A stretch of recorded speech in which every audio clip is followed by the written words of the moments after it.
Handa na ba kayong pakinggan ang isang kwentong magpapatunay na ang tadhana ay may sariling paraan ng pakikipaglaro, lalo na sa mga pusong pilit isinasara ang kanilang mga pinto?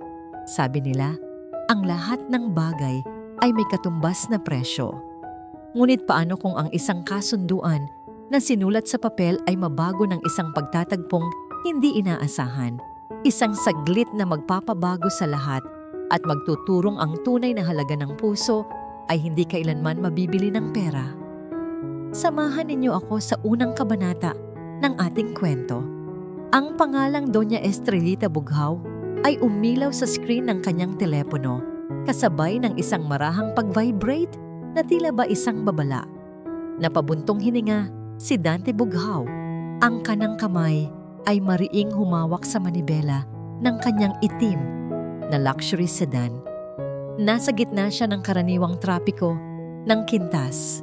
Ngunit ang bigat na nararamdaman niya ay higit pa sa dulot ng mga sasakyang hindi umuusad. Sinagot niya ang tawag, "Ma." "Dante, nasaan ka na?" Naghihintay na si Marisol at ang pamilya niya. "Ang pari ay narito na rin. Huwag mo akong sabihan na malilate ka sa sarili mong kasal." Ang boses ng kanyang ina ay matigas at walang bahid ng anumang init. "I'm on my way. Nagka-traffic lang," sagot niya. Ang tono ay malamig at kontrolado. "Siguraduhin mo lang, ang kasalang ito ang magpapatatag sa pangalan ng pamilya Bughaw. Huwag kang gagawa ng anumang ikasisira nito." Hindi na hinintay ni Dante ang susunod na sasabihin nito. Ibinaba niya ang tawag. Isang kasal para sa pangalan ng pamilya. Iyon lang naman talaga ang lahat ng ito. Hindi ito kasal. Isa itong merger. Isang transaksyon. Si Marisol Castillo ang perpektong kapareha sa papel. Maganda, galing sa isang kilalang pamilya at higit sa lahat, naiintindihan ang mga patakaran ng laro. Walang pag-ibig. Walang komplikasyon. Perpekto. Ngunit tila may ibang plano ang tadhana sa araw na yon. Biglang umubo ang makina ng kanyang sasakyan. Isang beses, dalawa, at tuluyan na itong namatay. Napamura si Dante habang sinusubukang i-start muli ang kotse. Ngunit wala. Tumingin sa kanya ang kanyang driver at bodyguard mula sa rearview mirror. Bakas ang pag-aalala. "Sir, tatawag po ako ng backup vehicle," sabi nito. Umiling si Dante. Tiningnan niya ang kanyang relos. "Masyadong matagal yan. We're losing time." Sa di kalayuan, natanaw niya ang istasyon ng MRT. Isang ideya ang biglang pumasok sa isip niya. Isang ideya na hindi niya kailanman ginawa sa buong buhay niya. "Mag-MRT ako." "Pero sir," "Walang pero-pero. Kailangan kong makarating doon." Mabilis siyang bumaba ng sasakyan. Iniwan ang mga utos sa kanyang bodyguard na asikasuhin ang lahat. Sa pagpasok niya sa magulo at siksikang mundo ng istasyon ng tren, naramdaman niya ang agarang pagkakaiba mula sa kanyang de-aircon at tahimik na buhay. Ang init, ang ingay, ang amoy ng iba't ibang tao. Lahat ay bago at nakakairita.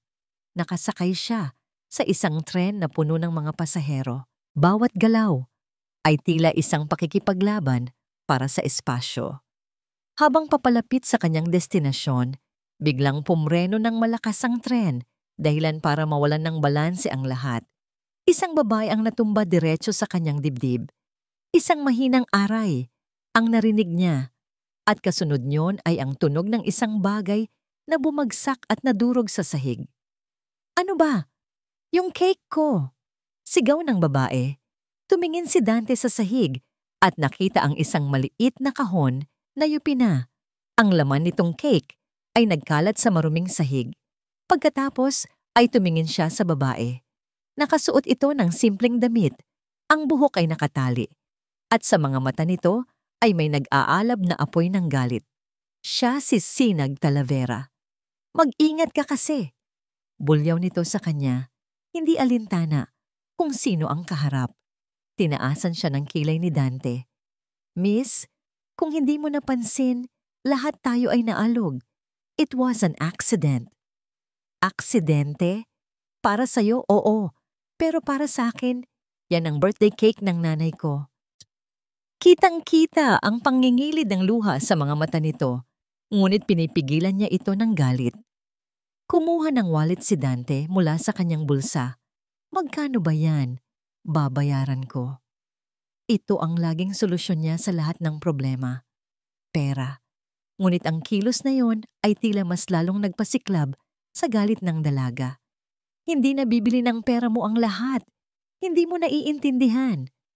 At pagkatapos ay nangyari ang isang bagay na hinding-hindi inaasahan ni Dante Bughaw.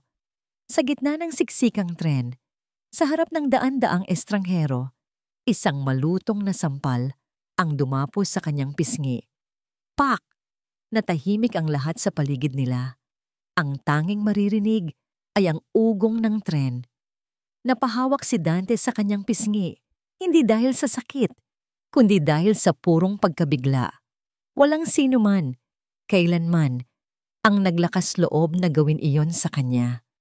Tinitigan niya ang babae, ang naghahalong galit at takot sa mga mata nito matapos nitong mapagtanto ang kanyang ginawa.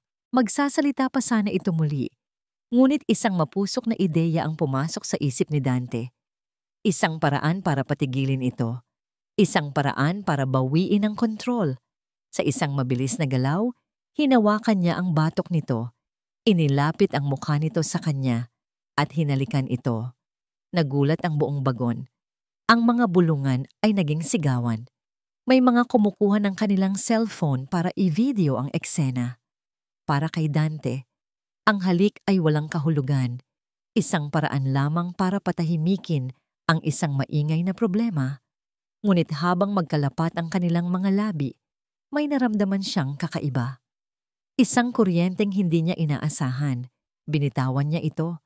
Nakatitig lang sa kanya si Sinag, ang mga matay ng lalaki sa gulat, ang mga labi bahagyang nakaawang. Ngunit sa gitna ng kaguluhan, may ibang napansin si Dante. Isang lalaki sa likuran ni Sinag, ang pasimpleng kinukuhanan ito tong video. Hindi ang pangkalahatang eksena, kundi si Sinag mismo, sa isang paraan na halatang bastos at mapagsamantala. Ang malamig na ekspresyon ni Dante ay biglang napalitan ng bagsik. Binaliwalan niya ang mga nagbubulungang tao at ang babaeng kaharap na gulilat pa rin. Sa isang iglap, lumampas siya rito. Anong sa tingin mo ang ginagawa mo? Malamig na tanong ni Dante sa lalaking may hawak ng cellphone. Natigilan ang lalaki, biglang namutla nang makita kung sino ang kumpronta sa kanya. Sinubukan niyang itago ang telepono, ngunit huli na ang lahat. Mabilis pa sa kisap matang inagaw ni Dante ang cellphone mula sa kamay nito. Sa ilang pindot lang, nakita niya ang video, isang kuha mula sa mababang anggulo, nakatutok sa mga binti at dibdib ni Sinag. Isang nakakakilabot na katahimikan ang bumalot sa kanila habang itinaas ni Dante ang cellphone para ipakita sa mga katabing pasahero. Ito ba ang klase ng pagkalalaki ninyo? Ang bastusin ng isang babae habang siya ay nasa alanganing sitwasyon? Ang atensyon ng lahat na kanina'y nasa halikan ay mabilis na nabaling sa lalaking bastos. Ang mga bulungan ng tsismis ay napalitan ng mga bulong ng galit. Walang hiya ka. Sigaw ng isang matandang babae, bastusing yan. Biglang nagbukas ang pinto ng tren. Huminto na sila sa isang istasyon. Walang ano-ano'y hinawakan ni Dante sa kwelyo ang lalaki at kinaladkad ito palabas ng bagon, diretso sa mga security guard na nagpapatrolya. This man was harassing a female passenger. Check his phone. Utos ni Dante sa mga gwardiya. Ang boses ay puno ng awtoridad na hindi matatanggihan. Agad namang tumalima ang mga ito, hinawakan ng lalaking nanginginig na sa takot. Mula sa loob ng tren, nakatingin lang si Sinag. Ang isip niya ay isang malaking gulo. Ang lalaking sumampal sa kanya, ang lalaking humalik sa kanya sa harap ng lahat, ay siya ring lalaking nagligtas sa kanya mula sa kahihiyan. Hindi niya alam kung ano ang dapat maramdaman. Galit? Pasasalamat? Pagkalito? Lahat ay nagahalo sa kanyang dibdib. Bumalik si Dante sa loob ng tren bago pa man ito sumarado. Naglakad siya palapit sa kanya. Hindi pinapansin ang mga matang nakatitig sa kanila. Inabot niya ang cellphone ng lalaki kay Sinag. I deleted the video. Nasa mga gwardiya na siya. Nasa sayo na kung magsasampa ka ng kaso. Nakatitig lang si Sinag sa kanya. Walang salitang lumalabas sa kanyang bibig. Nagtagpo ang kanilang mga mata. Ang apoy sa mga mata ni Sinag ay bahagyang humupa. Napalitan ng isang emosyong hindi mabasa ni Dante. Sa isang iglap, nakita niya hindi lang ang isang palaban na babae, kundi isang taong pagod at nasasaktan. Bumukas muli ang pinto ng tren. Istasyon na niya. Walang paalam, tumalikod si Dante at nagsimulang maglakad palabas. Sandali! Napatigil siya sa sigaw ni Sinag, ngunit hindi siya lumingon. Salamat, mahinang sabi nito. Sapat lang para marinig niya. Hindi sumagot si Dante. Nagpatuloy lang siya sa paglalakad, papalabas ng istasyon at pabalik sa kanyang mundo ng kaayusan at kayamanan. Habang naglalakad, dinala ng daliri niya ito sa kanyang labi. Ramdam pa rin niya ang init ng halik. Isang kilos na ginawa niya dahil sa bugso ng damdamin. Ngunit nag-iwan ng bakas na hindi niya inaasahan. At sa kanyang pisngi, ramdam pa rin niya ang hapdi ng sampal nito. Isang babaeng hindi natakot sa kanya. Isang babaeng lumaban. Nakarating siya sa simbahan. Huli na. Sinalubong siya ng nag-aalab na mga mata ni Doña Estrelita. Ngunit habang naglalakad siya sa aisle patungo sa kanyang transaction, hindi si Marisol o ang kinabukasan ng pamilya Bughaw ang nasa isip niya. Ang nasa isip niya ay ang pares ng mga matang puno ng apoy sa loob ng isang siksikang tren. At ang tanong na bumabagabag sa kanya, bakit ang isang maliit na insidente, isang estranghero, ay nagawa siyang abalahin ng higit pa sa kasal na dapat niyang harapin? Bumaba si Sinag Talavera mula sa tren na may mabigat na dibdib at magulong isipan. Wala na ang cake. Wala na ang kaunting sorpresa na sana'y magbibigay liwanag sa madilim na silid ng kanyang ina. Ang tanging natira ay ang alaala ng isang sampal na dala ng galit at isang halik na ninakaw. Isang halik na nag-iwan ng kakaibang init sa kanyang mga labi at mas malaking pagkalito sa kanyang puso. Sino ang lalaking yon? Isang aroganteng mayaman na akala ay mabibili ng pera ang lahat, ngunit siya ring may kakayahang magpakita ng kabayanihan sa hindi inaasahang paraan. Ipinilig niya ang kanyang ulo. Wala siyang panahon para isipin iyon. May mas mahalaga siyang problema. Ang pag-uwi sa baryo mahinahon ay tila pagpasok sa ibang mundo kumpara sa kinang ng syudad. Ang mga eskinita ay makikitid, ang mga bahay ay dikit-dikit, at ang hangin ay puno ng pinaghalong amoy ng nilulutong pagkain at ng hirap ng buhay. Ngunit para kay Sinag, ito ang kanyang tahanan. Pagpasok niya sa kanilang maliit na kwarto, naabutan niya ang kanyang nanay Elena na nakahiga, bahagyang umuubo habang nakatingin sa bintana. Ang dating masiglang mukha nito ay maputla na ngayon at ang katawan ay nangayayat dahil sa karamdaman. Anak, nakauwi ka na pala. Mahinang bati nito. Isang pilit ng ngiti ang sumilay sa mga labi. Kamusta ang araw mo? At ang cake? Ngumiti rin si Sinag. Isang ngiting pilit tinatago ang lahat ng bigat. Naku, Nay, pasensya na po. Sa sobrang siksikan sa tren na UP po. Pero huwag kayong mag-alala. Babawi po ako bukas. Mas malaki at mas masarap pa. Ikaw talaga, anak. Umubo muli ang kanyang ina. Ngunit sa pagkakataong ito, mas malakas. Napahawak ito sa dibdib at nang tanggalin nito ang kamay, nakita ni Sinag ang isang maliit na patak ng dugo sa palad nito. Nanigas si Sinag. Nay. Wala to, anak. Pagod lang siguro, sabi nito.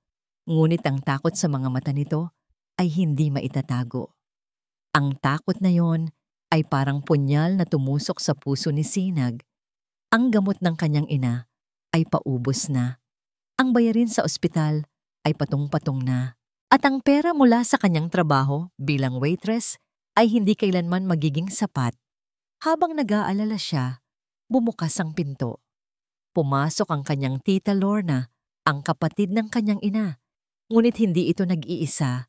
Kasama nito ang isang lalaking kinatatakutan ng lahat sa kanilang baryo, si Mang Kulas, isang kilalang loan shark. Dalawa sa mga alipores nito ang nakatayo sa labas ng pinto, tila mga bantay na aso. "Sinag, andyan ka pala," sabi ni Tita Lorna, umiiwas ng tingin. "Tita, anong ginagawa niya rito?" tanong ni Sinag. Ang boses ay naging alerto. Itinayo niya ang sarili sa pagitan ng mga bagong dating at ng kanyang ina. Ngumisi si Mang Kulas. Ipinakita ang kanyang mga ngiping na babalutan ng ginto. "Sinaghija, naparito lang ako para kumustahin ang utang ninyo. Ang utang na iniwan ng magaling mong ama. Wala kaming pambayad ngayon. Bigyan niyo pa kami ng panahon," pakiusap ni Sinag. Tumawa si Mang Kulas. "Panahon? Matagal na akong nagbibigay ng panahon." Tumingin ito kay Lorna. "Hindi mo pa ba sinasabi sa kanya ang ating napag-usapan?" Tumingin si Lorna kay Sinag, ang mga matay puno ng pagkakasala. "Sinag, anak, para din naman to sa nanay mo. Pumayag na ako sa alok ni Mang Kulas. Ibinigay ko ang titulo ng bahay at lupa bilang paunang bayad." "Ano? Tita, yan na lang ang mayroon tayo." "Hindi lang yan," sabat ni Mang Kulas. Ang mga matay tila hinuhubaran si Sinag. "May kulang pa. At sabi ng tita mo, baka ikaw ang makakapuno sa kulang na yon." Naintindihan agad ni Sinag ang ibig sabihin nito. Isang alon ng pandidiri at galit ang bumalot sa kanya. "Hayop kayo! Ipinagkanulo mo kami, tita." "Wala akong pagpipilian," umiyak si Lorna. Hindi na siya pinansin ni Mang Kulas. Lumapit ito kay Sinag. "Isang kasunduan lang, Hija. Maging espesyal ka sa akin. Kalilimutan ko ang lahat ng utang ninyo. Sisiguraduhin ko pang ang nanay mo ay makakatanggap ng pinakamagandang gamutan. Kung hindi..." Tumingin ito sa nakaratay na si Nanay Elena. "Baka bukas, sa kalsada na siya matutulog." Ang banta na yon ang sumira sa lahat ng natitirang pagtitimpi ni Sinag. Hinarap niya si Mang Kulas, ang mga matay nag-aapoy. "Hinding-hindi mangyayari yan." Ngumisi lang ang matanda. "Pag-isipan mo, bibigyan kita hanggang mamayang gabi." Pagkasabi niyon, tumalikod ito at umalis, kasama ang kanyang mga alipores at si Tita Lorna na nakayuko. Nang gabing iyon, bumuhos ang malakas na ulan. Tila nakikidalamhati ang langit sa nararamdaman ni Sinag. Tinitigan niya ang kanyang natutulog na ina. Ang mukha nito'y payapa, ngunit marupok. Hindi niya hahayaang mapahamak ito. Hinding-hindi. Gumawa siya ng isang desperadong desisyon. Kinuha niya ang kaunting naipon niyang pera, ilang damit, at ang nag-iisang larawan ng kanyang mga magulang noong sila'y masaya pa. Hinalikan niya sa noo ang kanyang ina. "Patawad, Nay. Babalik ako. Pangako." Tahimik siyang lumabas sa dilim at sa bumubuhos na ulan. Tumakbo siya. Walang tiyak na direksyon, basta't malayo sa kasuklam-suklam na alok ni Mang Kulas. Narinig niya ang mga sigaw sa kanyang likuran. Ang mga alipores nito ay hinahabol na siya. Mas binilisan niya ang takbo. Ang puso niya'y kumakaripas. Ang baga niya'y nag-aapoy. Ang malamig na ulan ay humahalo sa kanyang mainit na mga luha. Ang bawat patak ay tila isang paalala ng kanyang kabiguan. Pagod, gutom, basang-basa. Nawawalan na siya ng lakas. Sa pagtawid niya sa isang kalsada, biglang sumakit ang kanyang bukong-bukong. Natapilok siya. Bumagsak siya sa malamig at basang semento. Sinubukan niyang tumayo, ngunit ang katawan niya'y ayaw nang sumunod. Ang mga sigaw sa likuran niya ay papalapit na. Ito na ba ang katapusan? Napapikit siya. Tinatanggap ang kanyang kapalaran. Ngunit sa halip na maramdaman ang mga kamay ng kanyang mga humahabol, ang narinig niya ay ang nakabibinging tunog ng humaharurot na preno. Idinilat niya ang kanyang mga mata. Isang pares ng nakakasilaw na headlight ang tumutok sa kanya. Isang itim na luxury sedan ang huminto ilang pulgada lang mula sa kanya. Bumukas ang pinto sa driver's side. Isang pares ng mamahaling sapatos na gawa sa katad ang unang nakita niya. Pagkatapos ay isang matangkad na anino ng isang lalaki. Sinubukan niyang aninagin ang mukha nito, ngunit ang kanyang paningin ay nanlalabo na. Ang huling naramdaman niya ay ang pagod at lamig na tuluyang bumalot sa kanyang buong katauhan bago siya nilamon ng kadiliman. Ang unang nagmulat kay Sinag ay ang pakiramdam. Isang pakiramdam na matagal na niyang hindi naramdaman. Ang lambot. Ang kumot na bumabalot sa kanya ay gawa sa seda. Ang unan sa ilalim ng kanyang ulo ay malambot na tila ulap. At ang hangin ay may amoy ng lavender at mamahaling pabango. Dahan-dahan niyang iminulat ang kanyang mga mata. Hindi ito ang kanyang kwarto. Hindi ito ang amoy ng baryo mahinahon. Ang kisame ay mataas at may eleganteng disenyo. Ang mga kurtina ay makakapal at kulay ginto. Napabalikwas siya ng bangon at doon niya napansin ang suot niya. Isang simpleng puting nightgown na seda, malinis at tuyo. Saan ako? Anong nangyari? Ang huli niyang natatandaan ay ang malamig na semento, ang malakas na ulan, at ang nakakasilaw na ilaw ng isang sasakyan. Gising ka na pala. Isang boses ang bumasag sa katahimikan. Isang boses na pamilyar, malamig, may otoridad, at bahagyang arogante. Tumingin siya sa direksyon ng pinanggalingan nito. Nakatayo sa may bintana, nakatalikod sa liwanag, kaya't anino lamang ang kanyang nakikita. Ang lalaki mula sa tren. Ang lalaking sinampal niya. Ang lalaking humalik sa kanya. Ang lalaking nagligtas sa kanya. Si Dante Bughaw.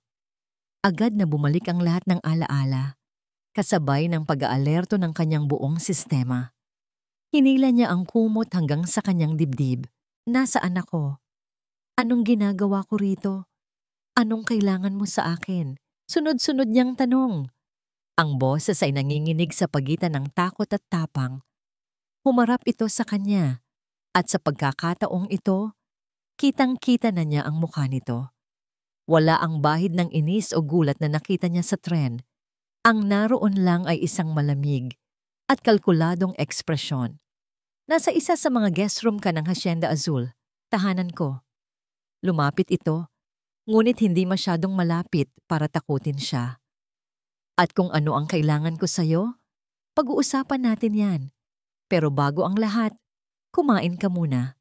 Ikinumpas nito ang kamay sa isang maliit na mesang may lamang pagkain, mainit na sopas, tinapay, at sariwang prutas.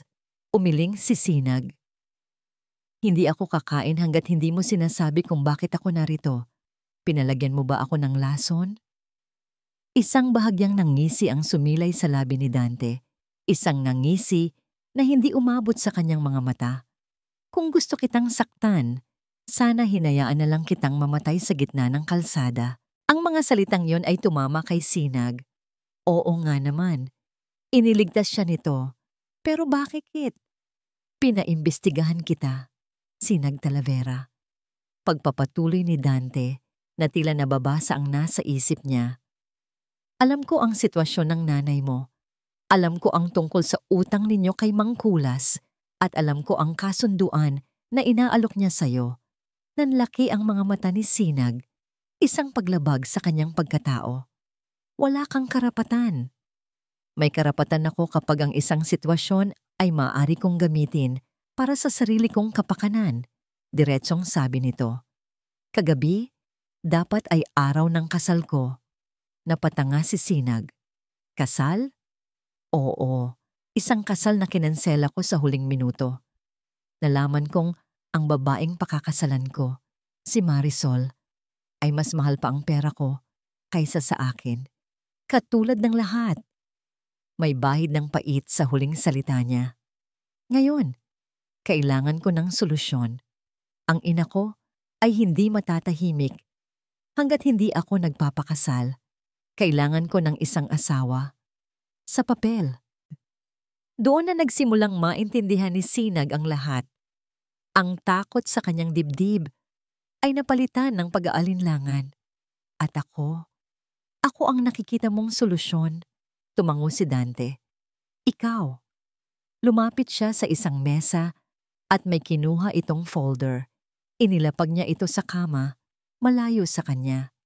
Isang kontrata, isang kasunduan sa kasal na tatagal ng 3 taon. Binuksan ni Sinag ang folder.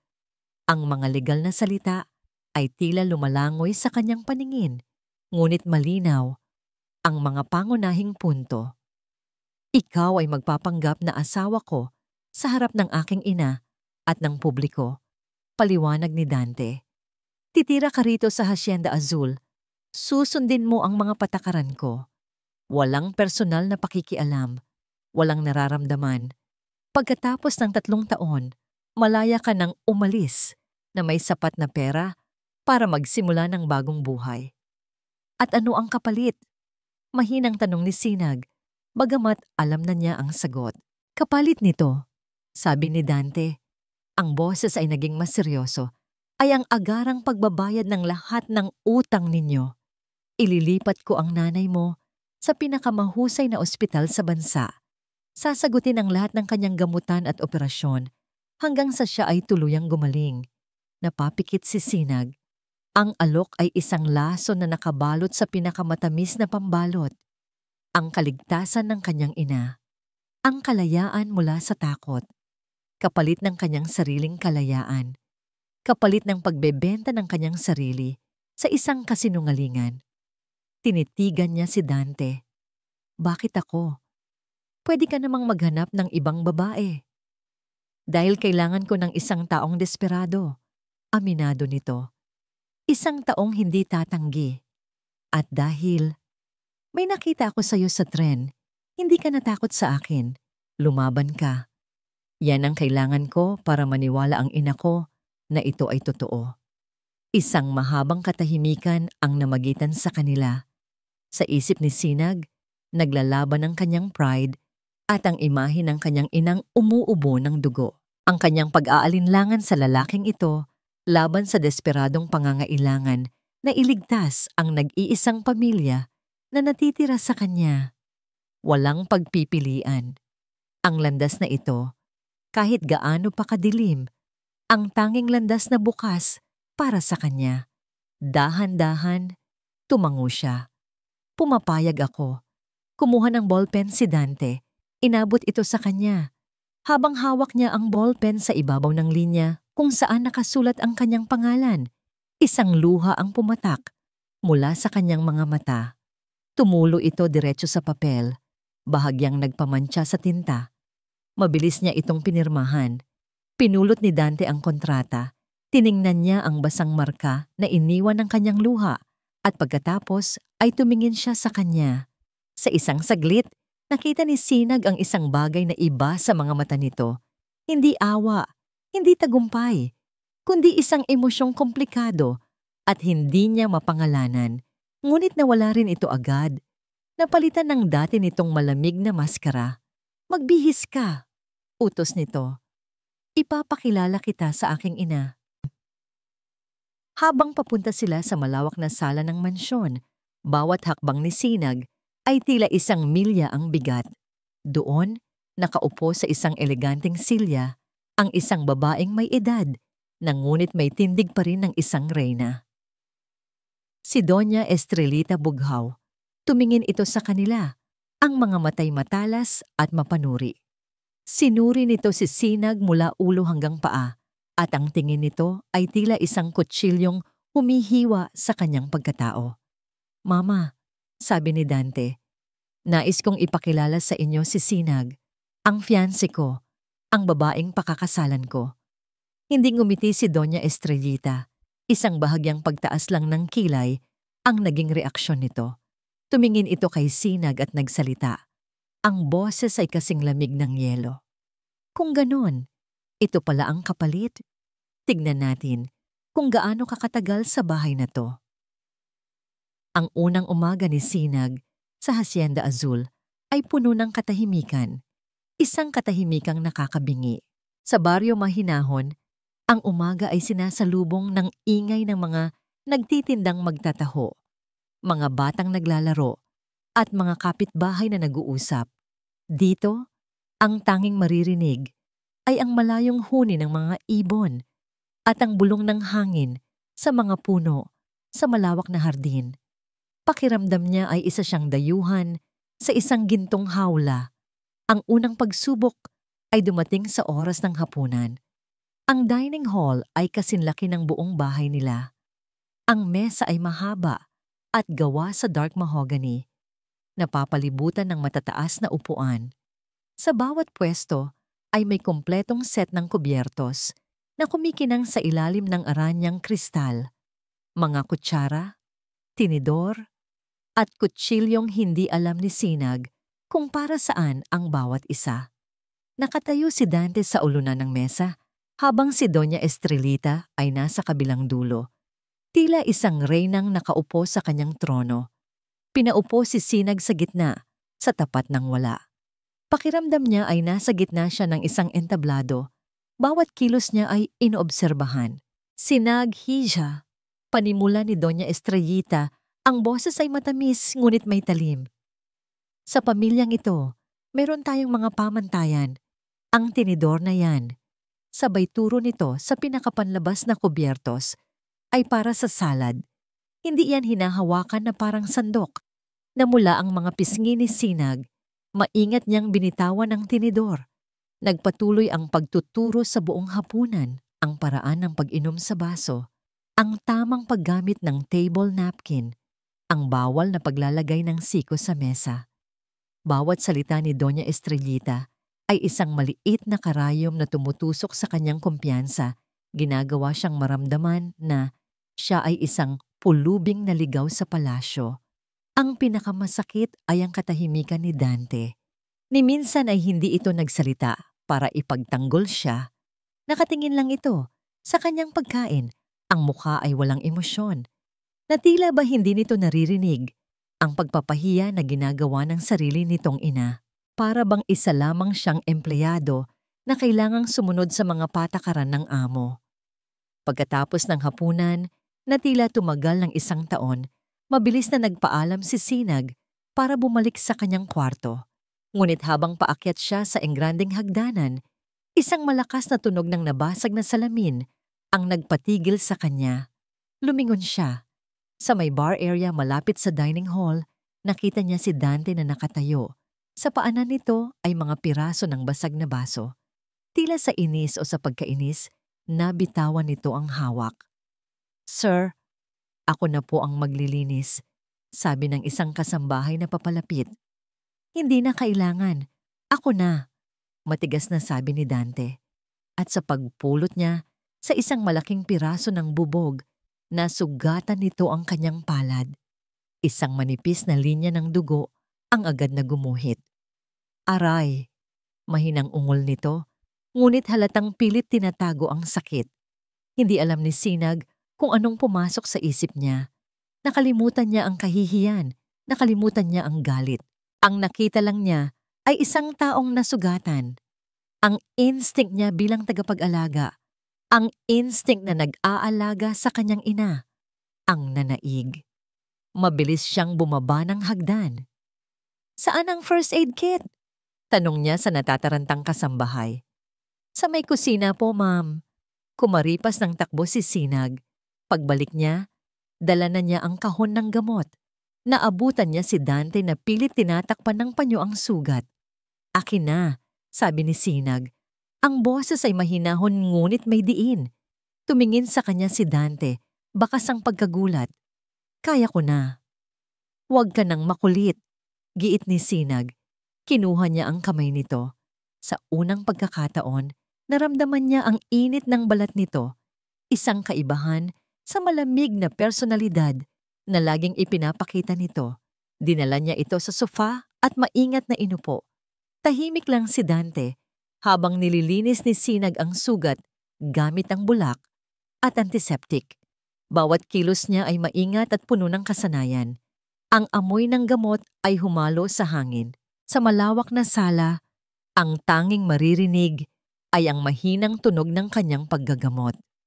Nang matapos niyang linisin, kumuha siya ng benda at maingat itong ibinalot sa palad nito. Habang ginagawa niya iyon, hindi sinasadyang nagtama ang kanilang mga mata. At sa sandaling iyon, sa ilalim ng malumanay na ilaw ng sala, nakita ni Sinag ang isang bagay na iba sa mga mata ni Dante. Hindi ang karaniwang lamig o ang aroganteng tingin. Ang nakita niya ay pagod, isang bakas ng kalungkutan, at higit sa lahat, sorpresa. Tila ba ngayon lang ito nakaranas na may isang taong nag-alaga sa kanya sa ganitong paraan. Naramdaman ni Dante ang isang kakaibang pakiramdam. Isang init na gumapang mula sa kanyang kamay, pataas sa kanyang buong katawan. Isang pamilyar na init na matagal na niyang kinalimutan mula pa noong bata siya. Noong ang kanyang ina ay hindi pa si Doña Estrelita, kundi si Mama lang. Mabilis na umiwas ng tingin si Dante. Tila nahuli sa isang akto ng kahinaan. Tumayo ito. Salamat, sabi nito. Ang boses ay bahagyang garalgal, bago mabilis na tumalikod at naglakad patungo sa kanyang study. Naiwan si Sinag na nakaupo. Hawak pa rin ang bulak na may bahid ng dugo nito. Ang puso niya ay tumitibok ng bahagyang mas mabilis kaysa sa normal. Ang ginawa niya ay isang simpleng bagay lang, ngunit ang reaksyon sa mga mata nito, nag-iwan iyon. Nang marka sa kanya, gabi na nang mag-ring ang kanyang telepono, isang direhistradong numero. Nag-aalangan man, sinagot niya ito. "Hello, is this Miss Sinag Talavera?" Tanong ng isang profesional na boses. "Opo. Sino po ito?" "I'm calling from St. Andreas Medical Center. We would just like to inform you that your mother, Mrs. Elena Talavera, has been successfully transferred to a private suite in our facility. All her current and future medical expenses have been fully covered by a benefactor." Natigilan si Sinag. Ang telepono ay halos malaglag mula sa kanyang kamay. "Ano po? Sigurado po kayo?" "Yes, ma'am. Everything has been arranged." Pagkatapos ng tawag, napaupo si Sinag sa gilid ng kama. Ang luha ng pasasalamat at pagkalito ay sabay na dumaloy sa kanyang mga pisngi. St. Andreas, iyon ang pinakamahal at pinakamagaling na ospital sa buong bansa. Ang kanyang mga mata ay napako sa saradong pinto ng study ni Dante sa kabilang dulo ng pasilyo. Isang lalaking puno ng kontradiksyon, isang lalaking hinahayaan siyang mapahiya sa hapagkainan, ngunit sa lihim ay ginagawa ang lahat para iligtas ang buhay ng kanyang ina. Sino ka ba talaga, Dante Bughaw? Kailangan nating dumalo. Ang mga salitang iyon ni Dante ang sumalubong kay Sinag 1 linggo matapos siyang manirahan sa Hacienda Azul. Inabutan niya ito sa kanyang walk-in closet, isang silid na mas malaki pa sa dating bahay nila. Puno ng mga damit na hindi niya kailanman pinangarap na isuot. "Saan?" tanong niya habang pinagmamasdan ang sarili sa salamin. Suot ang isang simpleng bestida sa taunang charity ball ng mga Alcantara. "Lahat ng importanteng tao sa kwintas ay darating." Sagot ni Dante, hindi tumitingin sa kanya. Abala sa pag-aayos ng kanyang kurbata. "At kailangan nilang makita tayo." Naintindihan ni Sinag. Isa na namang pag-arte, isa na namang pagpapanggap. "Wala akong damit para dyan," sabi niya. Huminto si Dante sa kanyang ginagawa at lumingon. Sa isang iglap, ang mga mata nito ay sinuri siya mula ulo hanggang paa. Pagkatapos, naglakad ito patungo sa isang hilera ng mga paper bag mula sa mga mamahaling butik na hindi pa niya nagagalaw. Kumuha ito ng isang malaking kahon. "Isuot mo to," sabi nito. Inilapag ang kahon sa kama at umalis para bigyan siya ng privacy. Pagbukas niya ng kahon, natigilan siya. Isang evening gown na kulay emerald green ang laman nito, gawa sa malambot na satin na tila agos ng tubig. Simple ang hiwa nito ngunit halatang mamahalin. Nang isuot niya ito, lumatag ito sa kanyang katawan na para bang para sa kanya talaga ginawa. Paglabas niya ng silid, naabutan niya si Dante na naghihintay sa paanan ng hagdanan. Sa pagsulyap nito sa kanya, sa unang pagkakataon, nakita ni Dante bughaw ang babae hindi bilang isang solusyon o isang kontrata, kundi bilang sisinag. Ang kulay ng bestida ay nagbigay buhay sa kanyang morenang balat at ang simpleng ayos ng kanyang buhok ay nagpalabas ng natural niyang ganda. Natigilan si Dante sa loob ng ilang segundo. Isang bahagyang pag-urong ng kanyang lalamunan ang tanging nagpahiwatig ng kanyang reaksyon bago bumalik ang dati niyang malamig na maskara. "Let's go! We're running late!" sabi nito. Ngunit ang mga matay hindi maialis sa kanya. Ang ballroom ng mga Alcantara ay isang dagat ng kinang at kapangyarihan. Mga babaeng nagkikislapan sa alahas at mga lalaking nag-uusap tungkol sa milyon-milyong pisong transaksyon. Pagpasok pa lang ni Dante at Sinag, lahat ng mata ay napunta sa kanila. Ang balita tungkol sa biglaang pagkansela ng kasal ni Dante at ang paglitaw ng isang bagong babae ay ang pinakamainit na tsismis sa kanilang lipunan. "Keep your head up. Act like you belong here." Bulong ni Dante sa kanya habang iginagabay siya sa gitna ng karamihan. Ginawa ni Sinag ang kanyang makakaya. Ngumiti siya, tumango, ngunit pakiramdam niya ay isa siyang pekeng pera sa gitna ng tunay na kayamanan. At pagkatapos, sa gitna ng lahat, nakita niya ito. Isang babaeng napakaganda, nakasuot ng isang nagniningning na pulang bestida. Ang buhok ay perpektong nakaayos at ang mga labi ay may mapanganib ng ngiti. Naglalakad ito papalapit sa kanila na tila pagmamay-ari nito ang buong lugar. Si Marisol Sol Castillo, Dante Darling. Ang boses nito ay matamis na parang pulot, ngunit ang mga matay matalas na parang bubog. "Hindi mo man lang ako inimbita sa bago mong adventure?" "Marisol," malamig na bati ni Dante. Ang braso'y bahagyang humigpit sa baywang ni Sinag. Isang kilos ng pag-aari, isang kilos ng pag-arte.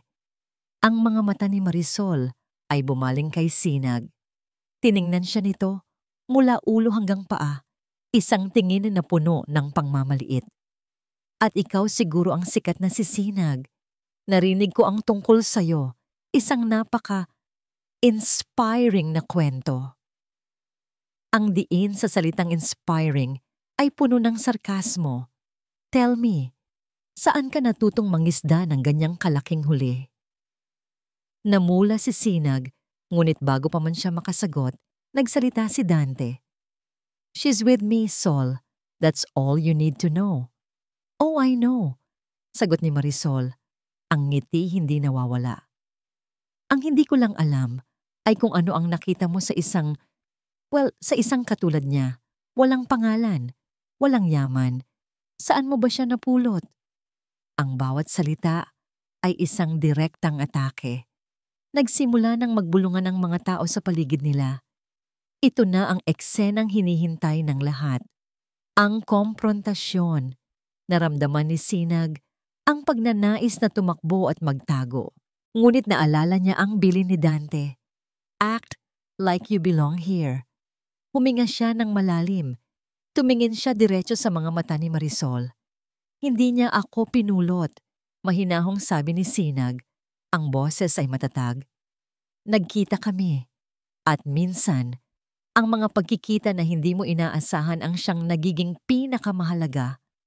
Nagulat si Marisol sa kanyang pagsagot. Pati si Dante ay bahagyang napatingin sa kanya. May bakas ng paghanga sa kanyang mga mata. Ngunit hindi nagpatalo si Marisol. Tumawa ito ng mahina. "How cute! Let's see how long this fairy tale lasts." Bago ito tumalikod, bumulong ito, sapat lang para marinig nilang tatlo. "Tandaan mo, Dante, alam ko ang mga sikreto mo at alam ko kung paano laruin ang larong ito." Pag-alis ni Marisol, ang tensyon ay naiwan sa hangin. Ilang mga bisita ang lumapit para magkunwaring bumati. Ngunit ang totoo'y gusto lang makitsismis. Para tapusin ang lahat, ginawa ni Dante ang isang bagay na nagpagulat hindi lang kay Sinag, kundi sa buong ballroom. Hinawakan niya ang kamay ni Sinag, dinala sa gitna ng dance floor habang nagsisimula ang isang mabagal na tugtugin at isinayaw siya. "Anong ginagawa mo?" bulong ni Sinag. Ang puso'y biglang kumabog ng mabilis. "I'm ending the conversation," sagot ni Dante, ang mga matay nakatitig sa kanya. "This is part of the deal, the show." Ngunit habang magkayakap sila sa gitna ng sahig, sa ilalim ng mga mapanuring mata ng lahat, may nag-iba. Ang pag-arte ay nagsimulang maging totoo. Ang init ng katawan ni Dante, ang paraan ng paghawak nito sa kanyang baywang, ang amoy ng pabango nito, lahat ay nagpapadala ng kakaibang kuryente sa buong katawan ni Sinag. "You did well back there," mahinang sabi ni Dante. Ang boses ay malapit sa kanyang tainga. "With Marisol." "Ginawa ko lang ang dapat," sagot ni Sinag. "Hindi, lumaban ka." Sa sandaling iyon, hindi sila si Dante Bughaw at ang kanyang asawa sa kontrata. Sila ay 2 taong magkasama sa gitna ng isang laban, nakahanap ng di inaasahang kakampi sa isa't isa. Ngunit sa kabilang dulo ng ballroom, nakatayo si Marisol, hawak ang kanyang telepono. Ang matamis niyang ngiti ay nawala na, napalitan ng isang mapanganib at kalkuladong ekspresyon. Nag-dial siya ng isang numero. "Hello? I-trace mo ang lahat ng impormasyon tungkol sa isang babaeng nagngangalang Sinag Talavera," sabi niya sa kausap. "Gusto kong malaman ang lahat. Ang pamilya niya, ang mga utang niya, ang bawat dumi na maitatago niya. Oras na para ipakita sa kanila kung ano ang mangyayari kapag kinalaban nila ako." Ang gabi ng charity ball ay nag-iwan ng isang di inaasahang epekto kay Dante. Ang pagsayaw nila ni Sinag, isang kilos na nagsimula bilang isang palabas, ay nagdulot ng isang pakiramdam na pilit niyang winawaksi. Ang paraan ng pagtingin nito sa kanya, ang tapang nito sa harap ni Marisol, lahat ay nagsimulang gumiba sa pader na matagal na niyang itinayo sa paligid ng kanyang puso. At iyon mismo ang kinatatakutan niya. Ang kahinaan ay isang sakit. Ang pagtitiwala ay isang sugal na palagi siyang natatalo. Ang kanyang ama, si Marisol, lahat sila ay nagturo sa kanya ng iisang leksyon. Kaya't nang sa mga sumunod na araw ay napansin niyang palaging may lihim si Sinag, ang maliit na butil ng pag-asa sa kanyang dibdib ay mabilis na napalitan ng pamilyar na tinik ng pagdududa. Nagsimula ito sa mga tawag sa telepono. Palagi itong lumalabas sa hardin para sumagot. Ang boses ay mahina at puno ng pag-aalala. Minsan, nakita niya itong nagbibilang ng pera, hindi kalakihan, ngunit halatang pinag-iipunan. Para saan? Hindi ba't sinagot na niya ang lahat ng gastusin para sa ina nito? "Kailangan kong malaman," sabi niya sa sarili isang gabi, habang pinagmamasdan ang anino ni Sinag sa hardin mula sa bintana ng kanyang study. Ginawa niya ang isang bagay na alam niyang marumi, ngunit para sa kanya ay kinakailangan. Tumawag siya sa isang private investigator. Alamin mo lahat ng ginagawa niya, bawat kilos, bawat kausap. Ang pagtitiwala ay para sa mga mangmang. Siya ay isang negosyante. Kailangan niya ng katotohanan, ng ebidensya. "Lito, kumalma ka." Hawak ni Sinag ang kanyang cellphone habang naglalakad sa pinakaliblib na bahagi ng hardin ng Hacienda Azul. Sa kabilang linya ay ang humihikbing boses ng kanyang kaibigan mula sa baryo Mahinahon. "Paano ako kakalma, Sinag? Pinapalayas na kami sa inuupahan naming bahay," sabi ni Lito. Ang boses ay basag. "Si Mang Kulas, siya na naman. Dahil hindi kanya nakuha, kami ang ginigipit niya." Napapikit si Sinag. Isang matinding pagkasala ang gumuhit sa kanyang dibdib. "Magkano ba ang kailangan ninyo?" 5,000. para lang makabayad ng isang buwang upa at makahanap ng malilipatan. 5,000. Isang halaga na para sa mga taong tulad ni Dante ay barya lamang. Ngunit para sa kanila ay buhay at kamatayan. Mayroon siyang kaunting naipon mula sa allowance na ibinibigay sa kanya para sa personal na gastos. Isang konsepto na bago sa kanya. Makinig ka, Lito. Magkita tayo bukas. Pero hindi ako pwedeng pumunta dyan. Masyadong delikado. Sabi ni Sinag, ipapadala ko na lang ang kuya mo sa dati nating tagpuan. Sinag, sigurado ka ba? Ayokong madamay ka pa dito. Kaibigan kita, Lito. Hindi kita pwedeng pabayaan. Kinabukasan, maaga siyang nagpaalam. Sinabing bibisitahin niya lang ang kanyang ina sa ospital. Isang dahilan na totoo naman. Pagkatapos ng halos 1 oras sa tabi ng kanyang ina, na masigla na ngayon, dumiretso siya sa isang maliit na parke, malapit sa ospital. Ilang sandali pa, dumating si Marco, ang kuya ni Lito. Ang mukha nito ay pununo ng pasasalamat at hiya. Sinag, pasensya na sa abala, sabi nito.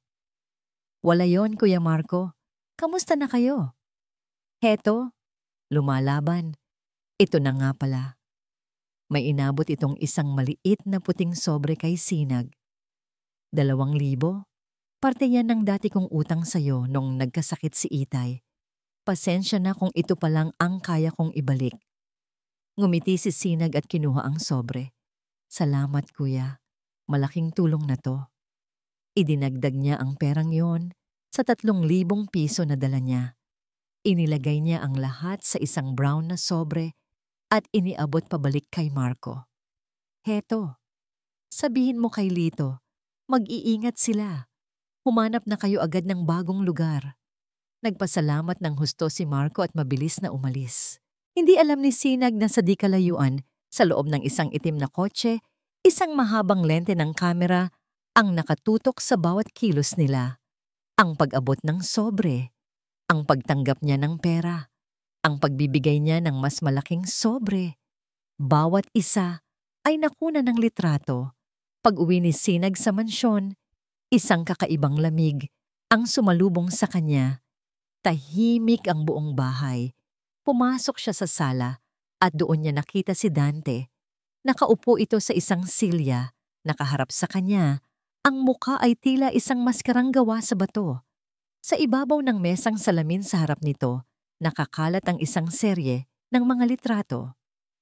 Saan ka galing? Tanong ni Dante. Ang boses ay mababa at walang emosyon, ngunit may panganib na nakatago sa ilalim nito. Sa ospital, dinalaw ko si nanay, sagot ni Sinag. Nagsisimula ng kabahan sa itsura nito. Pagkatapos, naglakad-lakad lang sa parke.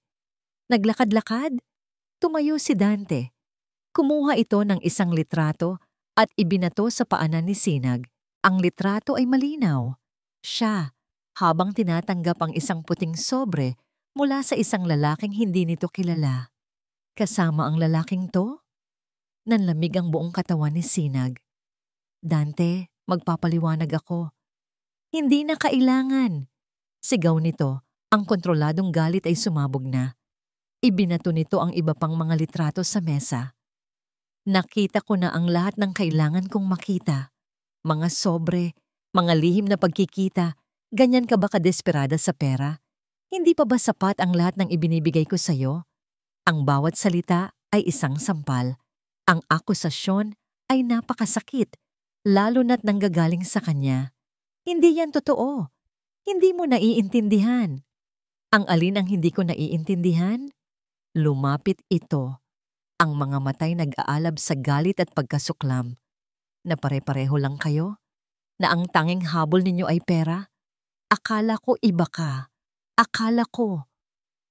Huminto ito.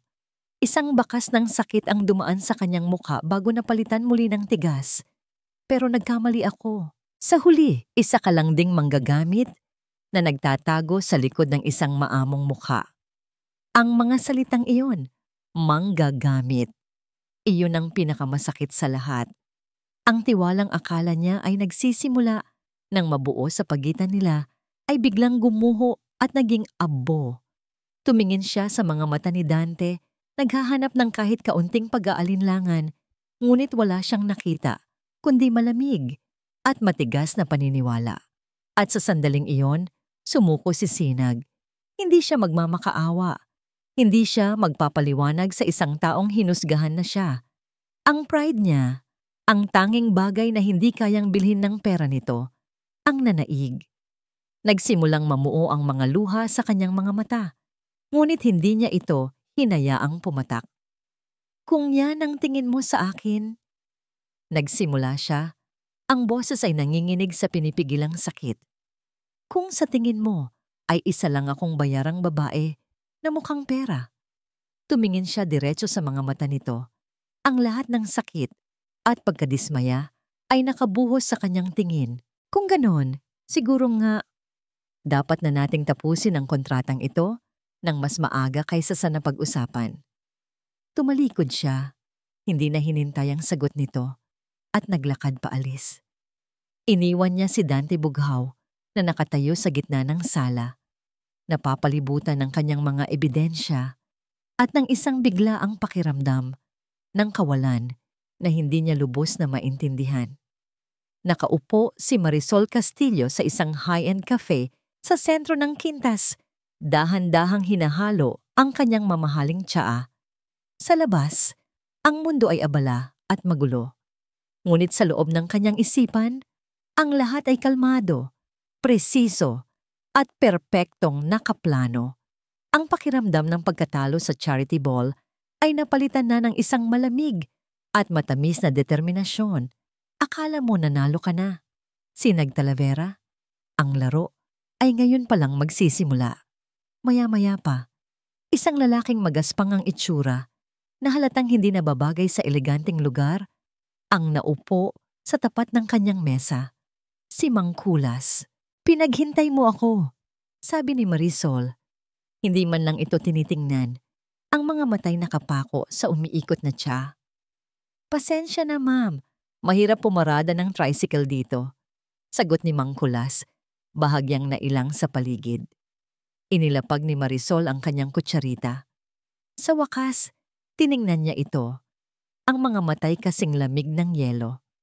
Nakuha mo ba ang kailangan ko? Tumango si Mang Kulas at inilabas ang isang lumang litrato, isang larawan ng bahay ni Sinag sa Baryo Mahinahon, at isang kopya ng kasulatan ng utang na may pangalan ng ama ni Sinag. Lahat ng detalye, ang pagkakautang, ang pagtakas ng ama, ang desperasyon ng pamilya. Isang ngisi ng kasiyahan ang sumilay sa mga labi ni Marisol. Ito ang kanyang bala. Hinila niya ang kanyang Hermes bag at kumuha ng isang makapal na brown envelope. Idinulas niya ito sa ibabaw ng mesa. Nandyan ang bayad mo, sabi niya. At isang bonus. Kumuha siya ng isang maliit na piraso ng papel. Iyan ang numero ng isang reporter, isang taong uhaw sa magandang kwento at hindi nagtatanong ng masyadong maraming detalye. Ibigay mo sa kanya ang lahat ng impormasyong yan. Gawin mo itong parang di sinasadya. Isang concerned citizen na nagmamalasakit sa reputasyon ng mga bughaw. Kinuha ni Mang Kulas ang sobre at ang papel. Ang mga matay kumikinang sa pagkagahaman. Masusunod, ma'am. At siguraduhin mong walang sino man ang makakaalam na nag-usap tayo. Dagdag ni Marisol, ang boses ay isang babala. Kung hindi, ang sobreng yan ang huling perang mahahawakan mo. Mabilis na tumango si Mang Kulas at nagmamadaling umalis. Naiwan si Marisol, muling humigop ng kanyang tsa. Phase 1, complete. Kinahapunan, isang motorcycle courier ang huminto sa harap ng malaking gate ng Hacienda Azul. May dala itong isang maliit na kahon na walang anumang pangalan ng nagpadala, para lamang kay Doña Estrelita Bughaw. Sa loob ng kanyang silid, binuksan ni Doña Estrelita ang kahon. Ang laman nito ay isang simpleng USB flash drive. Dala ng kuryosidad, isinaksak niya ito sa kanyang laptop. Isang video file ang bumungad sa kanya. Ang kuha ay magalaw at malabo halatang galing sa cellphone. Ito ay kuha sa loob ng isang siksikang tren. At sa gitna ng lahat, nakita niya siya, ang babaeng ipinakilala ng kanyang anak, nakikipagsagutan. At pagkatapos, sa harap ng lahat, isang malutong na sampal ang ibinigay nito sa isang lalaki. Ang iskandalo ay hindi pa natapos doon. Nakita niya kung paano hinila ng lalaki ang babae at hinalikan ito. Isang halik na puno ng pagnanasa at kaguluhan. Halos mabitawan ni Doña Estrelita ang laptop, ang dignidad, ang pangalan ng mga bughaw. Ang lahat ng pinaghirapan niyang protektahan ay dinudungisan ng isang babaeng walang modo mula sa kung saang lupalop. At habang pinoproseso pa niya ang kanyang nakita, isang notification ang lumitaw sa kanyang telepono. Isang link mula sa isang kilalang gossip blog. Ang headline, "Ang Cinderella ng mga bughaw, isang prinsesa o isang manloloko." Binuksan niya ang artikulo. Puno ito ng mga pahiwatig. Isang pamilyang baon sa utang, isang amang tumakas, isang anak na babae na milagrosong nakahanap ng isang mayamang tagapagligtas. Walang pangalan, ngunit malinaw kung sino ang tinutukoy. Ang huling piraso ng kanyang plano ay handa na. Nagpahatid si Marisol sa Hacienda Azul. Ang mukha ay puno ng pekeng pag-aalala. Naabutan niya si Doña Estrelita sa sala. Hawak ang tablet. Ang mukha ay nababalutan ng malamig na galit. "Tita Estrelita!" Malamig na sabi ni Marisol. "Nakarating sa akin ang balita. Ayos lang po ba kayo?" Tumingin sa kanya si Doña Estrelita, ang mga matay nag-aapoy. "Nakita mo na ba ang basura na ito, Marisol?" Tumango si Marisol, nagpapanggap na nasasaktan para sa matanda. "Opo, tita. At hindi lang po yan. May isang video na kumakalat sa ilang private groups.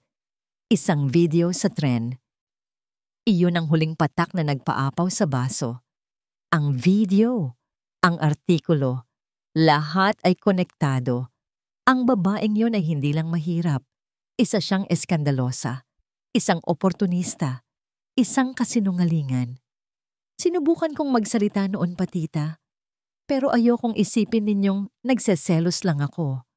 Malungkot na sabi ni Marisol. Bawat salita ay perpektong kinakalkula para magdagdag ng gasolina sa apoy.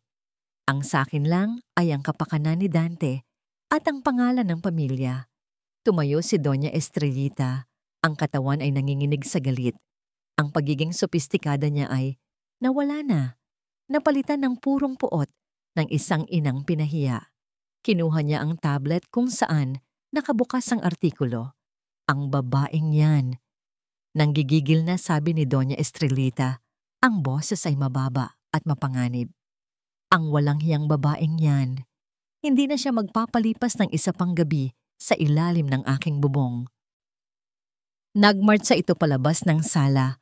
Ang bawat hakbang ay mabigat sa galit. Diretso sa pasilyo kung saan naroon ang kwarto ni Sinag. Naiwan si Marisol sa sala, mag-isa. Ang pekeng pag-aalala sa kanyang mukha ay dahan-dahang naglaho, napalitan ng isang malamig at matagumpay na ngiti.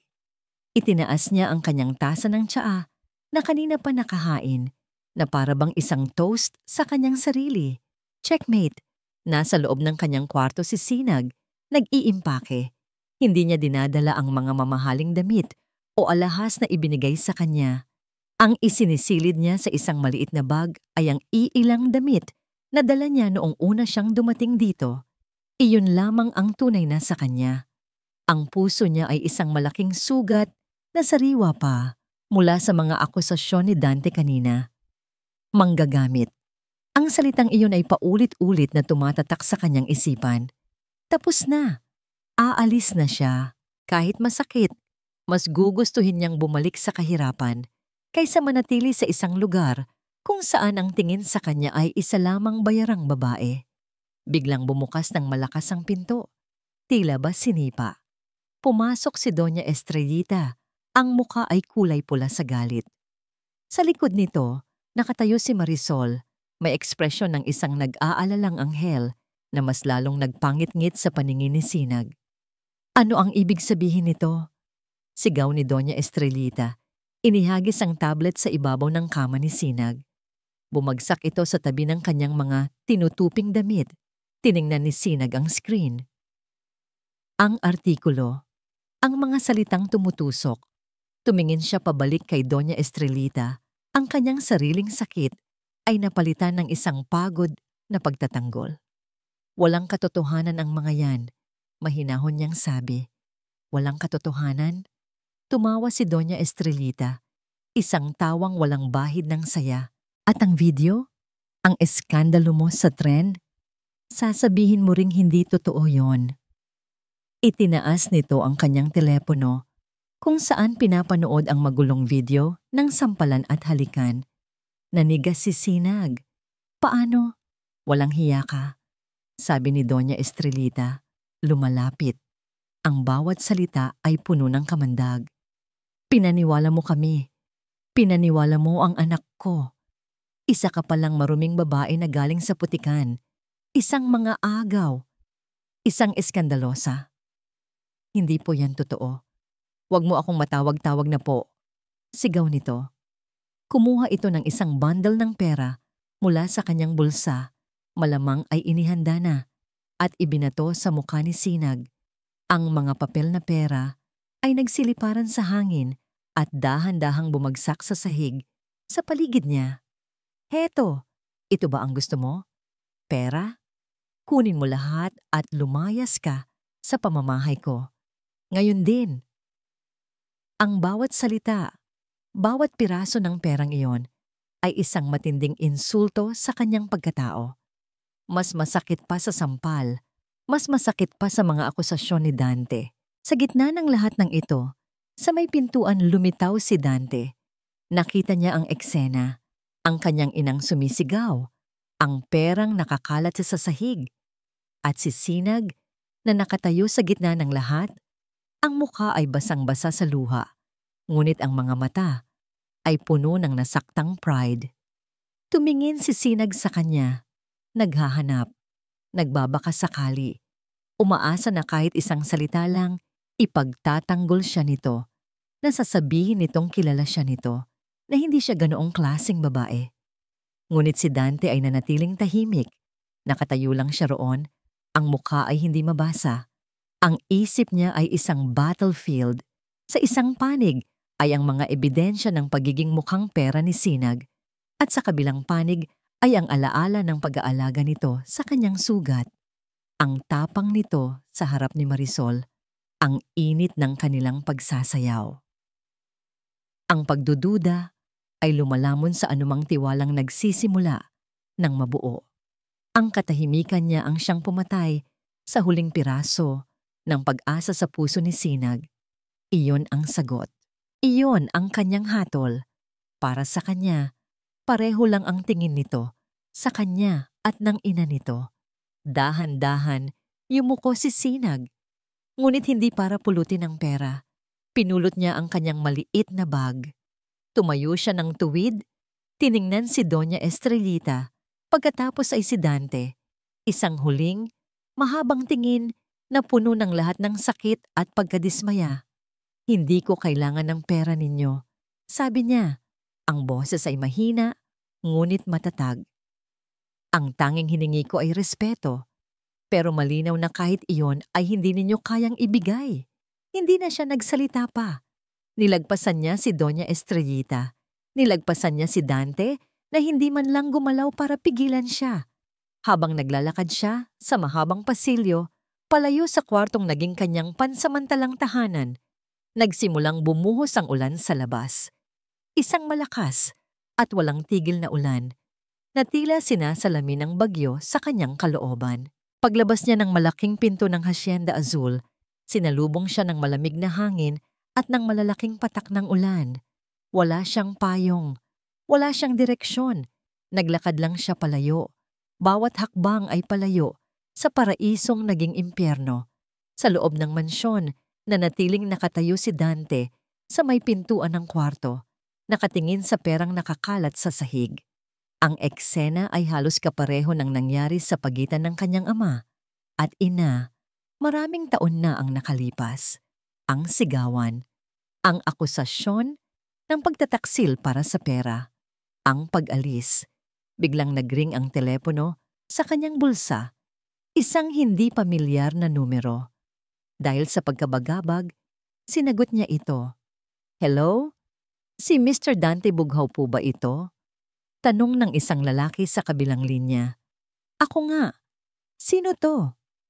"Sir, ako po si Marco. Kuya po ako ni Lito, yung kaibigan ni Sinag. Gusto ko lang po sanang magpasalamat.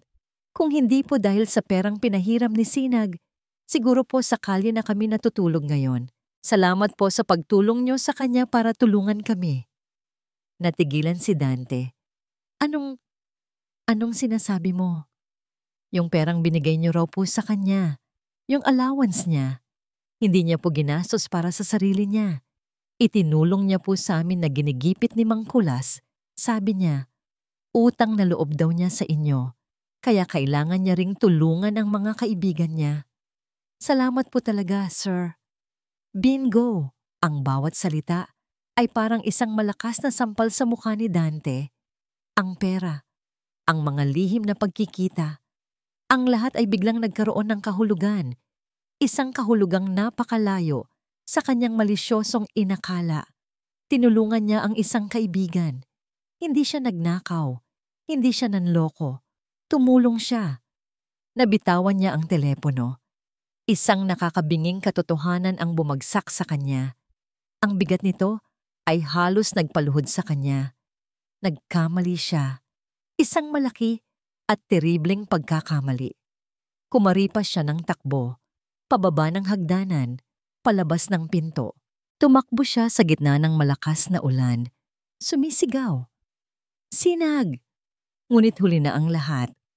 Ang tanging sumagot sa kanya ay ang walang katapusang buhos ng ulan at ang daan sa harapan niya na walang katao-tao. Wala na si Sinag. Nawala na ang babaeng nagsimulang magpatibok muli sa kanyang halos patay ng puso. Napaluhod si Dante sa basang damuhan, hindi alintana, ang ulan na bumabasa sa kanyang mamahaling damit.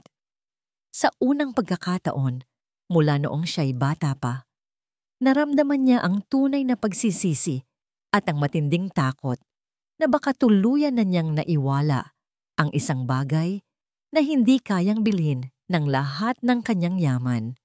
Ang mga sumunod na oras ay isang malabong pagkataranta para kay Dante. Ang pagsisisi ay isang lason na mabilis na kumalat sa kanyang sistema. Mas masahol pa sa anumang sakit na naramdaman niya. Matapos ang tawag ni Marco, lahat ng piraso ng puzzle ay nabuo sa kanyang isipan. Ipinapakita ang isang larawang puno ng kanyang sariling kamangmangan at kawalan ng tiwala. Si Sinag, na inakala niyang manggagamit, ay mas marangal pa sa lahat ng taong nakilala niya. Si Marisol, na nagkunwaring isang biktima, ay halatang isang ahas na naghihintay lang ng tamang oras para tumuklaw. At siya, si Dante Bughaw, ang tuso at matalinong bilyonaryo, ay naging isang bulag na hangal. Hindi pa huli ang lahat. Bulong niya sa sarili habang basang-basa na pumasok pabalik sa mansyon. Nilagpasan niya ang kanyang ina at si Marisol na parehong nagulat sa kanyang itsura. "Dante, anak, saan ka galing?"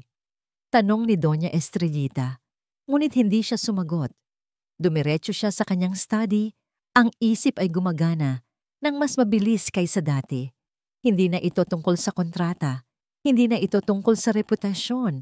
Ito ay tungkol kay Sinag at tungkol sa pagsasaayos ng isang pagkakamaling sumira sa nag-iisang taong nagpakita sa kanya ng tunay na kabutihan.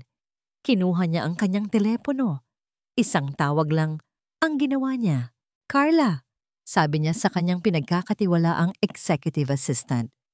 "Magpatawag ka ng isang press conference bukas ng umaga sa Bughaw Tower. Sabihin mo sa lahat ng major news outlets na darating. Sabihin mong, may aaminin ako." Kinabukasan, Ang Grand Ballroom ng Bughaw Tower ay puno ng mga reporter, cameramen at mga usisero. Ang hangin ay makapal sa espekulasyon. Aalisin ba ni Dante Bughaw ang kanyang Cinderella? Aaminin ba niyang isang pagkakamali ang lahat? Sa isang maliit na coffee shop sa kabilang bahagi ng syudad, nakaupo si Sinag sa harap ng isang maliit na telebisyon. Pinapanood ang live broadcast. Matapos ang gabing paglalakad sa ulan, isang matandang mag-asawa na may-ari ng karinderya ang kumupkop sa kanya. Hindi niya alam kung saan pupunta, kaya't nanatili muna siya roon. Nakita niya ang balita tungkol sa presscon at labag man sa kanyang kalooban, hindi niya mapigilang manood. Handa na siyang marinig ang huling insulto, ang pampublikong pagtatakwil sa kanya. Eksaktong 10:00, lumabas si Dante Bughaw sa entablado. Mag-isa. Ang kanyang itsura ay malayo sa karaniwang kalmado at kontroladong imahe.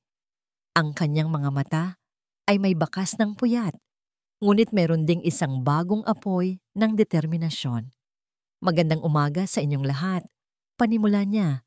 Ang boses ay matatag at umalingaw-ngaw sa buong silid.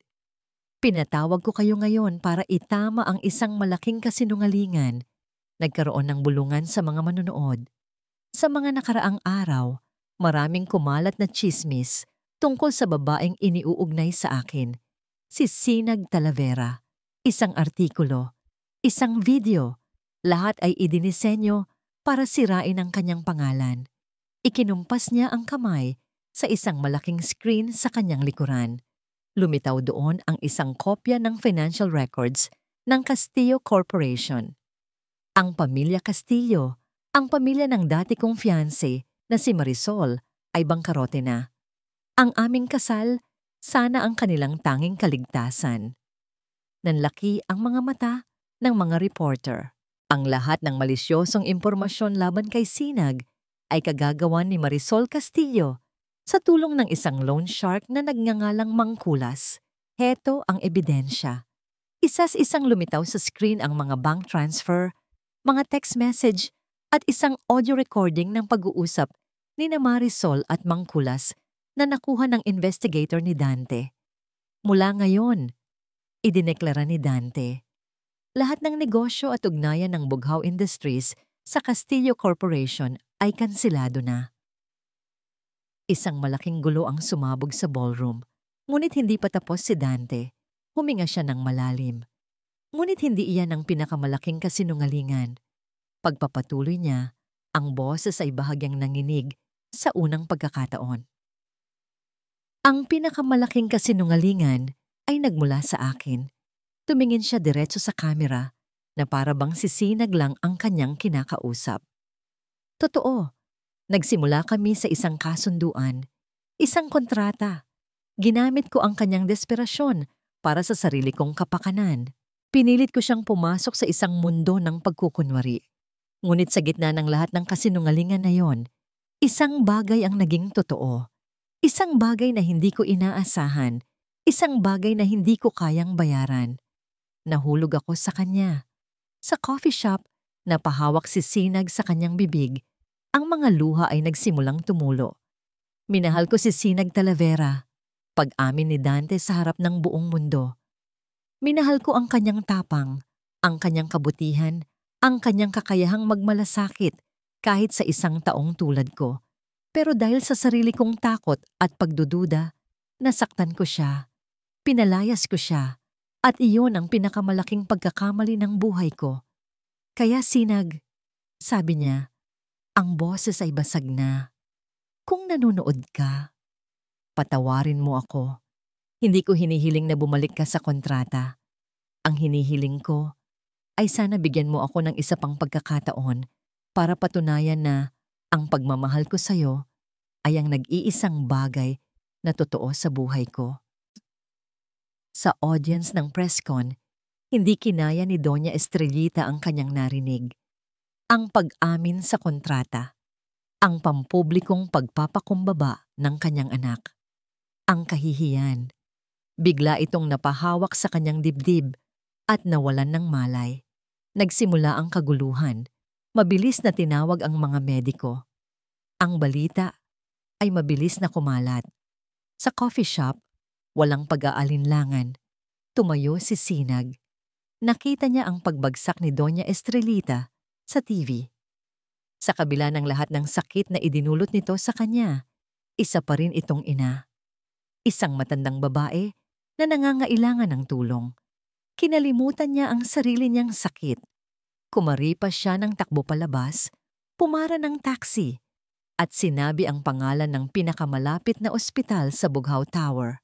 Nang magkamalay si Doña Estrelita makalipas ang 1 oras sa isang private room sa ospital, ang una niyang nakita ay hindi ang kanyang anak o ang mga doktor. Ang una niyang nakita ay ang mukha ni Sinag.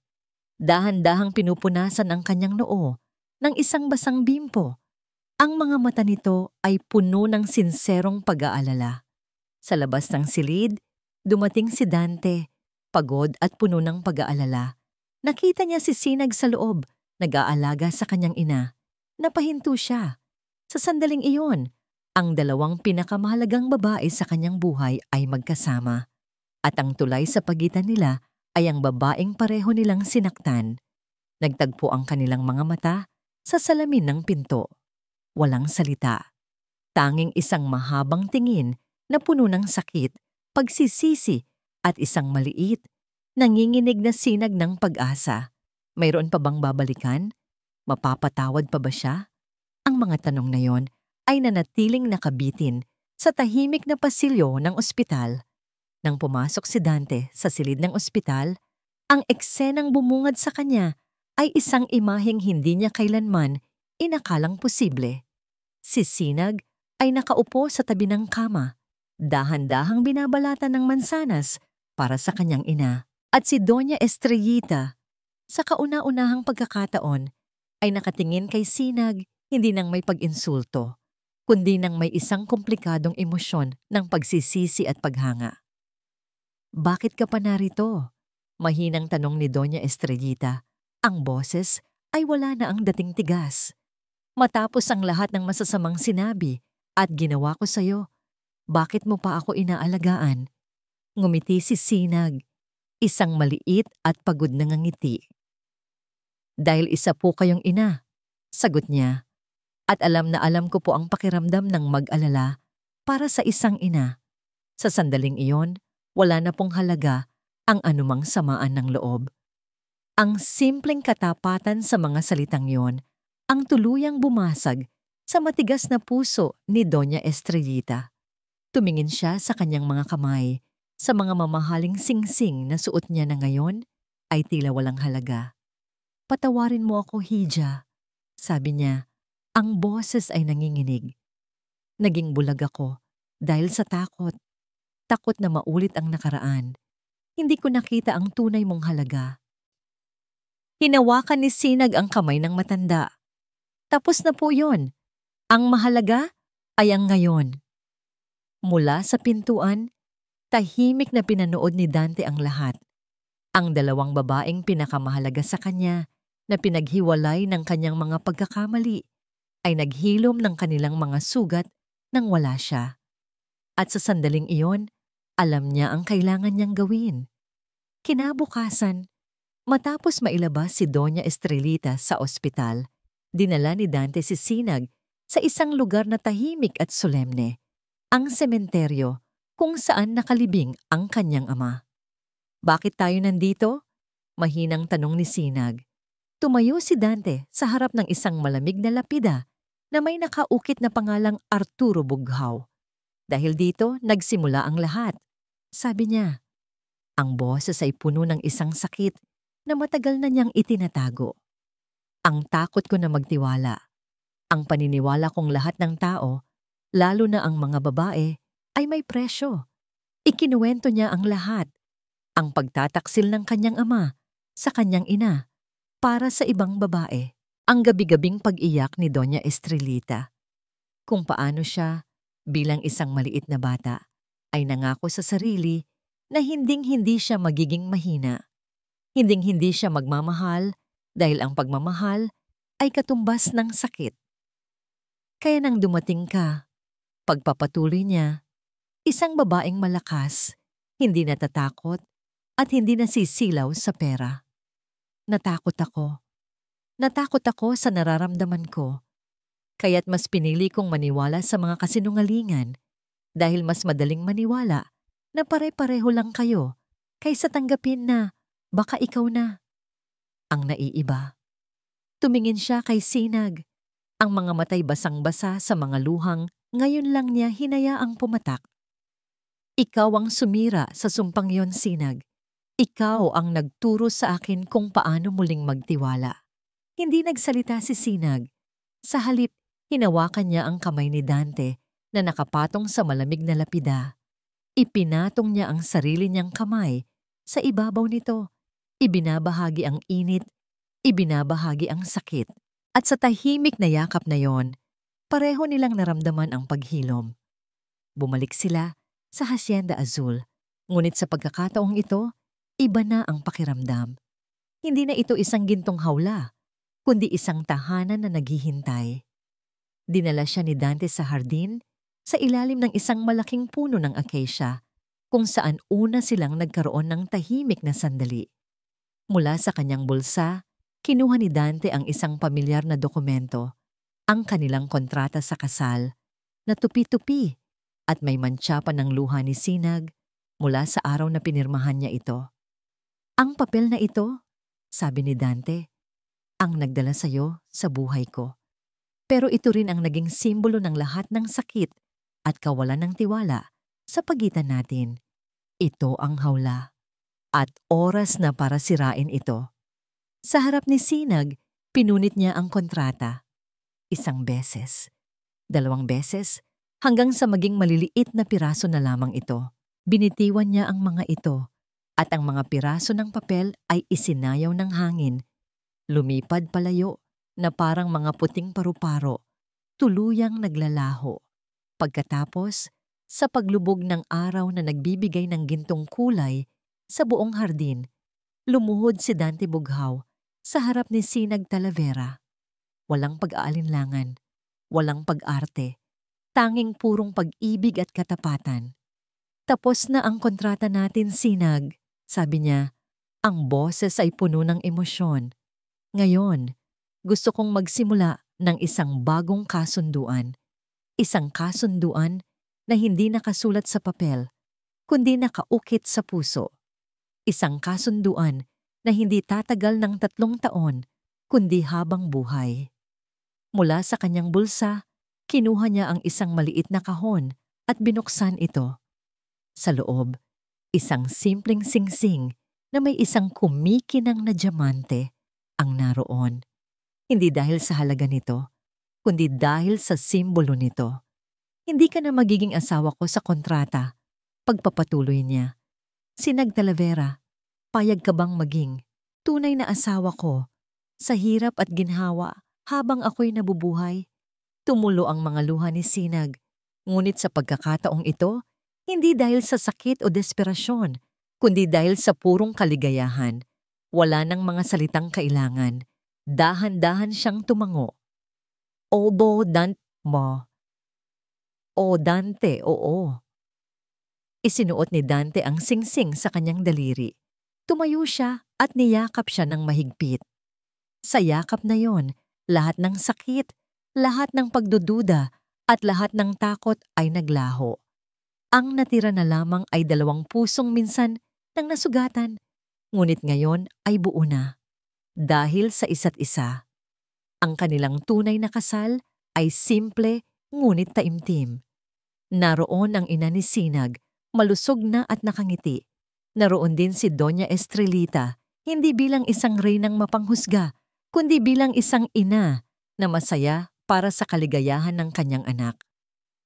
Habang pinagmamasdan nilang dalawa ang bagong kasal, sabay silang ngumiti sa isa't isa. Isang ngiti ng kapayapaan at isang bagong simula para sa kanilang lahat. Ang ating kwento ngayong araw ay nagpapaalala sa atin na ang pag-ibig ay hindi tungkol sa paghahanap ng perpektong tao.